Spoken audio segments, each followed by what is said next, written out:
Hello everyone, কেমন আছেন সবাই? আশা করি সবাই ভালো আছেন। যখন বাসায় কিছু থাকে না, আমি এই কম বাজেটের রান্নাটা করে থাকি।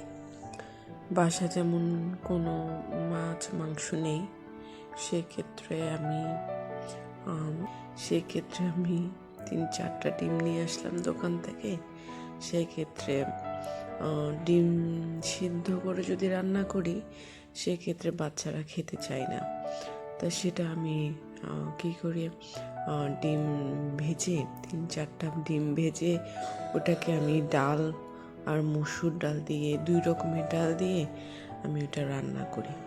তখন মনে হয় না যে একদম নর্মাল একটা তরকারি খাচ্ছি। ওই তরকারিটা দিয়ে আসলে 1 প্লেট ভাত খেয়ে ফেলা যায়। আর সেক্ষেত্রে এখানে বাঁধাকপি তো আছে বাসায়, সেক্ষেত্রে চিন্তা করলাম বাঁধাকপিটাও ভেজে রাখতে পারি।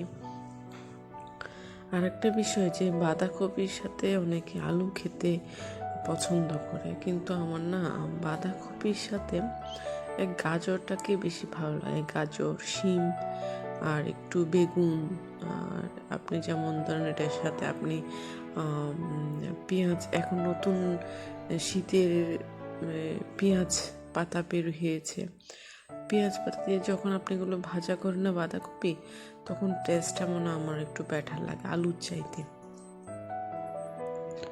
আপনারা আবার বলতে পারেন যে মাটির হাঁড়িতে রান্না করছি। আসলে মাটির হাঁড়িতে রান্না করছি কেন, আমি এক সময় নন স্টিকের প্যান খুব পছন্দ করতাম, প্রচুর নন স্টিকের প্যানে রান্না করতাম। তা এক সময় দেখলাম যে না, ছেলেদের অসুস্থ বেড়েই চলেছে। আর ইউটিউব, যেমন ধরেন ফেসবুক, বিভিন্ন জায়গা থেকে শুনছি যে মাটির হাঁড়ি দিয়ে রান্না করলে জিনিসের তরকারির যেমন স্বাদ আসে ভালো, তেমনি নাকি স্বাস্থ্যের জন্য ভালো। আর যেটা নন স্টিকের প্যানে রান্না করলে কি হয় যে ক্যান্সারের ঝুঁকিটা নাকি বাড়ে, সেই জন্য আমি অনেকটা কমিয়ে দিয়েছি।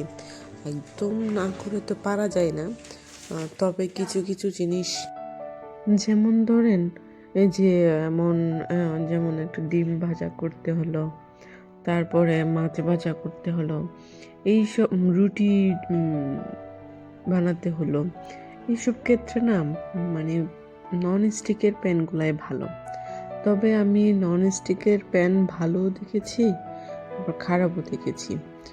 কিছু কিছু নন স্টিকের প্যান থাকে কি কেমন জানি স্মেল আসে, কিন্তু এইবারে আমি গুলশান মার্কেট থেকে যে প্যানটা নিয়েছি, ফ্রাই প্যান, আসলেই ভালো পেয়েছি। এটা নাকি কি বলে, সিরামিক্স নন স্টিকের ফ্রাই প্যান।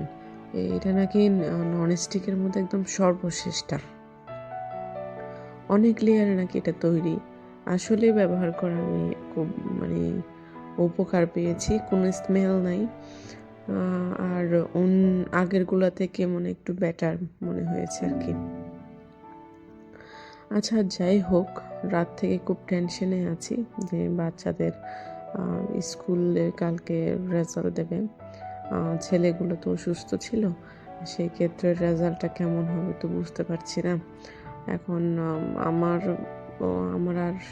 হাজব্যান্ডের চাওয়া কি শুধু যদি পাসটা কোনো রকম করতে পারে, তাহলে এই বছরটা গ্যাপ গেল না, নাহলে এত টাকা দিয়ে একটা দীর্ঘ বছর যে বাচ্চাদের চালানো, সেটা আবার কন্টিনিউ করা একই বছরে, জিনিসটা আসলে খুবই কষ্টদায়ক প্রত্যেক বাবা মার জন্য। সেই জন্য একটু টেনশনে আছি। আর যে স্কুলে পড়াশোনা করে ওখানে যে বেতন, সেক্ষেত্রে বলবো যে সেকেন্ড বছর রাখাটা আমার মনে হয় খুব কষ্টদায়ক হয়ে যাবে আমার জন্য। এমনিতে যে জিনিসপত্রের দাম আর মানুষের জীবনযাত্রার মান যে পরিমাণ বেড়েই চলেছে, সেক্ষেত্রে মনে হচ্ছে কি এক্সট্রা খরচটা যদি একটু কমানো যায়, এক্সট্রা খরচটা কিভাবে কমিয়ে ফেলা যায়, সেই জিনিসটা আসলে মধ্যবিত্তরাই চিন্তা করে থাকে আর কি। এই যে মসুর ডাল দিয়ে দিলাম। এখন 2 রকমের ডাল দিয়েছি এখানে আমি, যাতে ডিমের তরকারিটা একটু ঘন হয়, যাতে দুইটা বিষয় একসাথে পাওয়া যায়। সেই ক্ষেত্রে অনেকে ডাল ছাড়াও রান্না করে, কিন্তু আমার ডাল দিয়ে আবার বেশি ভালো লাগে। একটু ঘন হলো, ডাল ছাড়া রান্না করলে কি জিনিসটা পাতলা হয়ে যায়। চলুন আমাদের ছেলের স্কুলে আপনাদেরকে ঘুরিয়ে নিয়ে আসি আর কি। এটা হচ্ছে যে মেইন রোড দিয়ে আমি সাধারণত রাস্তা পার করেই যাই। সেক্ষেত্রে রিক্সা করে এখানে চলাচল করা যায় না।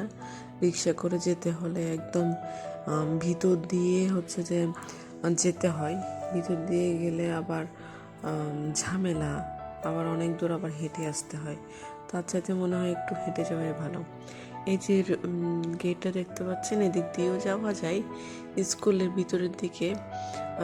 সেক্ষেত্রে এই রোডটা পড়ে হচ্ছে ইংলিশ ভার্সনে, কিন্তু ওখানে যেতে দেয় না, ভিআইপিরা হয়তো যেতে পারে।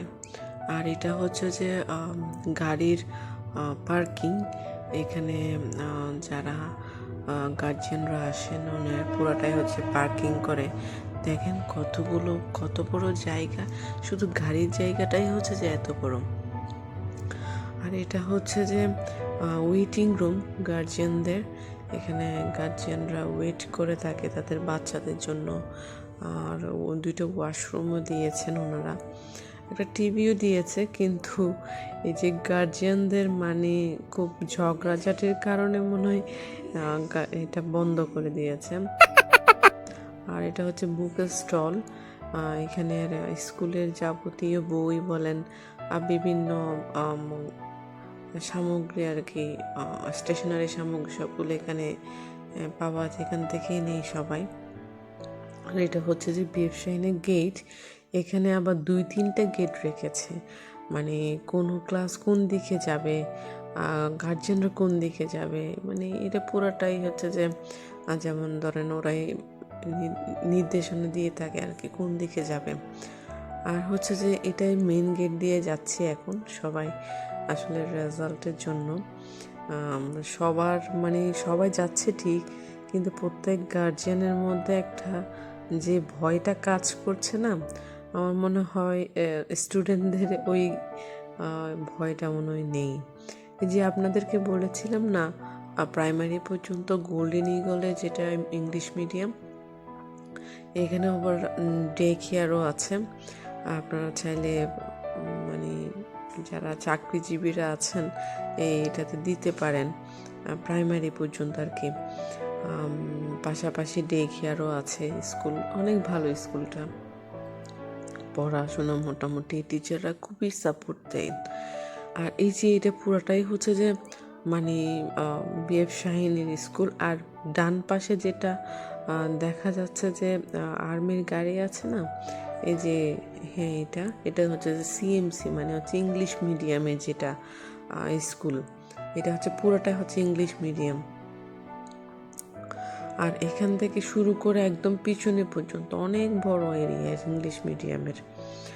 আর হচ্ছে যে সোজা বাম পাশে মাঝখান দিয়ে যেটা যাচ্ছি, এই যে এইটা হচ্ছে যে ইংলিশ মিডিয়ামের মেন গেট আর কি।